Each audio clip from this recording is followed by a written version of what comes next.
Not long ago, doctors thought depression couldn't even happen to teens, and if they exhibited any signs of depression, they were simply dismissed as being moody and irritable. But as many teens, and used-to-be teens like myself, can attest, depression in your younger years is a very real thing.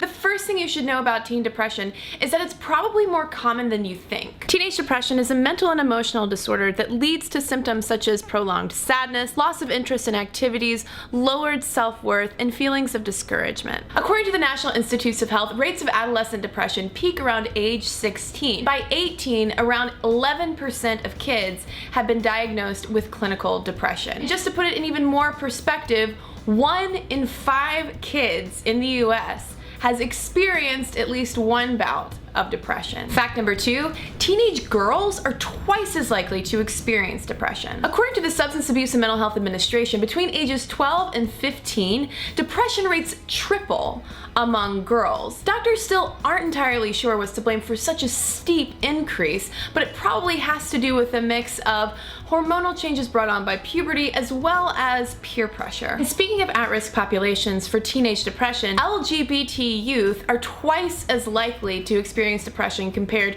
to straight teens and are 3 times as likely to have a history of suicidality. Bullying is often cited as a primary cause of that escalated rate of depression among lesbian, gay, transgender, and bisexual teenagers. A 2013 study found that 14% of 8th graders were bullied in school for either being gay or being suspected of being gay. Even more alarming is that a 2009 study from the Centers for Disease Control and Prevention found that out of 7,000 LGBT middle and high school students, 8 out of 10 were verbally harassed by classmates, and 4 out of 10 were physically harassed. Whether we're talking about boys, girls, gay, straight, transgender, what's important for parents and teachers to recognize in particular is that teenage depression can look a bit different than adult depression. Specifically, hallmarks of teenage depression include things like irritability as opposed to outright sadness, or complaints of physical aches and pains, as well as extreme sensitivity to criticism, particularly for teens who tend to be overachievers,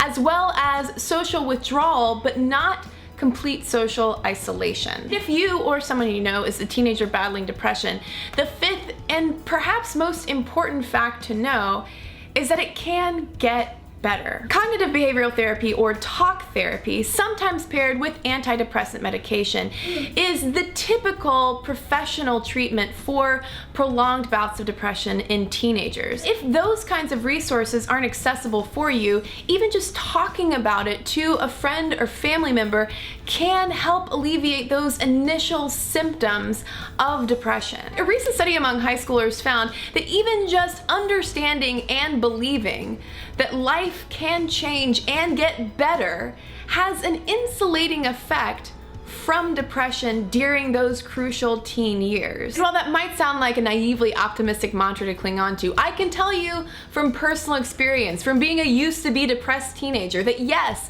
life can change and for the better. And also, all of that cheesy stuff about exercising and treating your body right and eating well and feeding your creativity and talking to people about what's going on inside of your head, yeah, all of that stuff makes a huge difference too, and that kind of stuff, I've only figured that out in the past few years. As far as that talking to people goes, if you need an ear, I'm here.